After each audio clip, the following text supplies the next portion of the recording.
Final Fantasy XVI did something that genuinely surprised people when it launched in 2023. It made half the fanbase furious and the other half completely obsessed. That split reaction, more than anything else, is what made this game worth talking about then and what still makes it worth talking about now in 2026.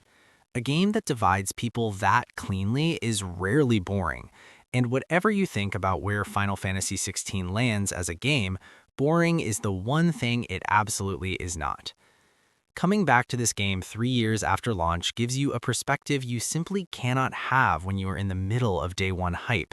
The dust has settled, the arguments have mostly played out, and what you're left with is a game that is genuinely fascinating to evaluate with clear eyes, because it is simultaneously one of the most cinematic and emotionally ambitious things Square Enix has ever produced, and also a game with real structural problems that time has not been kind to.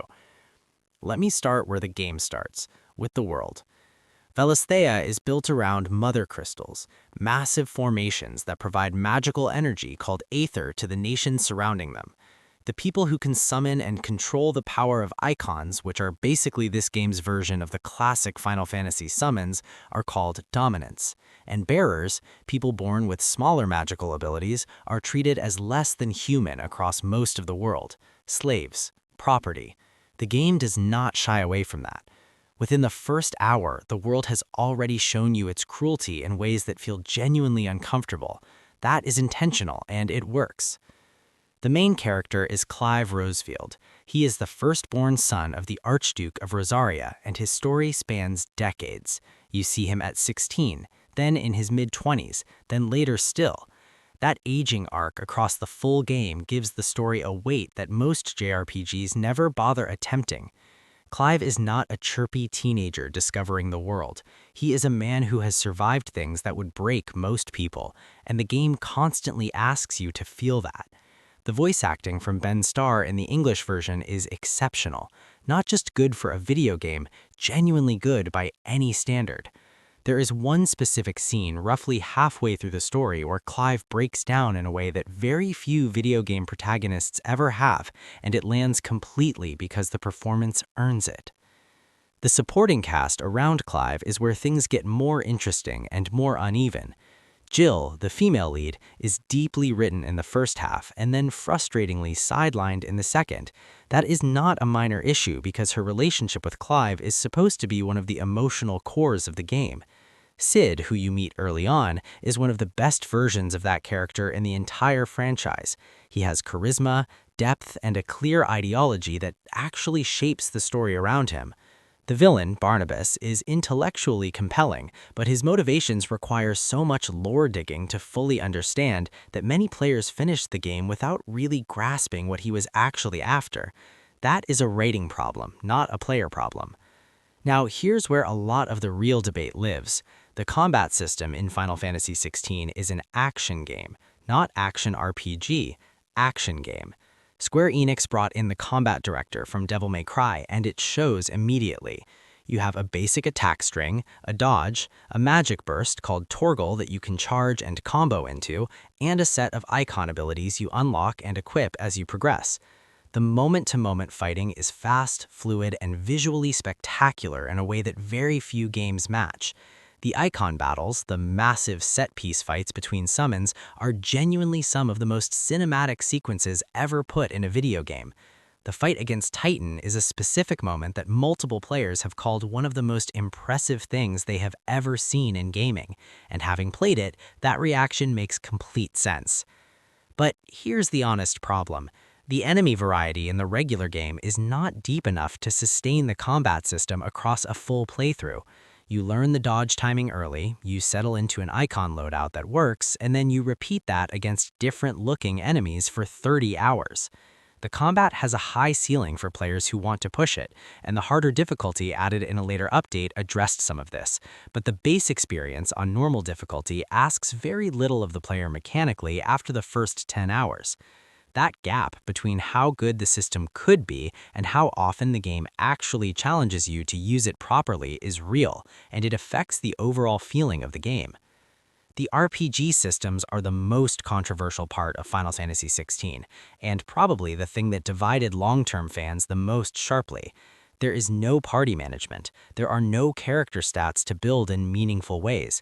There is no equipment with interesting trade-offs. You level up, you get stronger numbers, you equip better gear with better numbers, and you choose which icon abilities to put in your loadout. That's essentially the full extent of the RPG layer.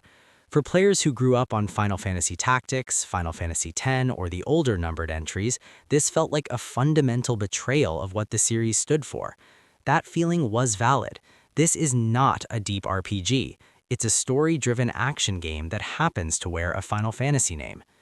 Whether that bothers you depends entirely on what you came for.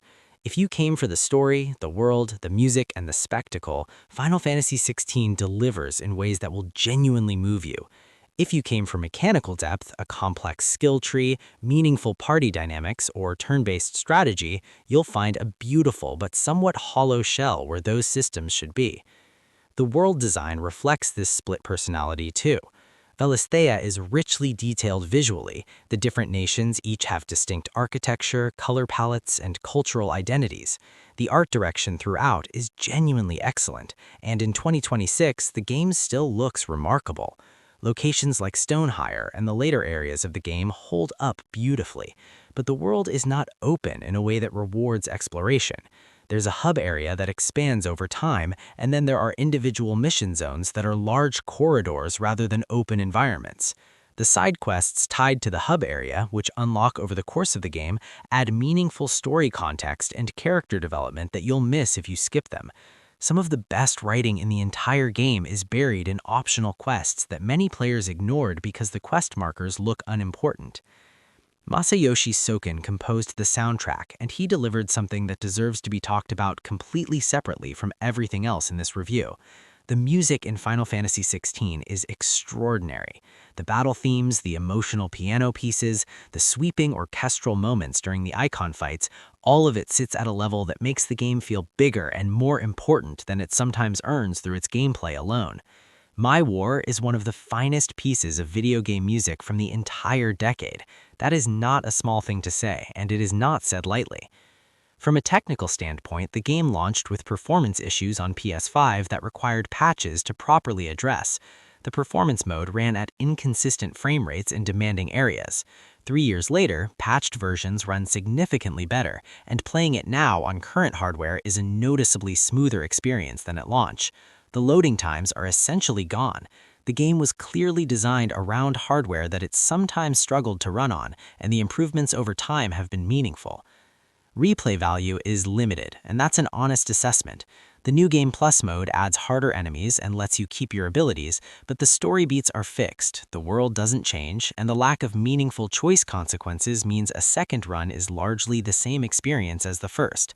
If you loved the story and want to experience it again, that's reason enough to go back. If you finished it once, you've seen essentially everything the game has to offer. In 2026, Final Fantasy XVI sits in an interesting place in the broader conversation about where JRPGs are going.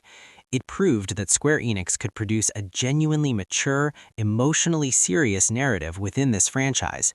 It proved that action-forward combat could work at a high level in this series. What it did not prove is that abandoning RPG depth entirely was the right trade to make for those things. Final Fantasy XVI earns a 3.5 out of 5. The story, voice acting, music, and visual direction push it toward 4, and the action combat at its best moments justifies that push.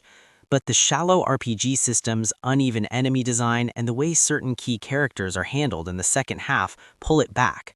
It's a game worth experiencing exactly once, and for some people, that one playthrough will leave a lasting impression. The icon fights alone are worth something.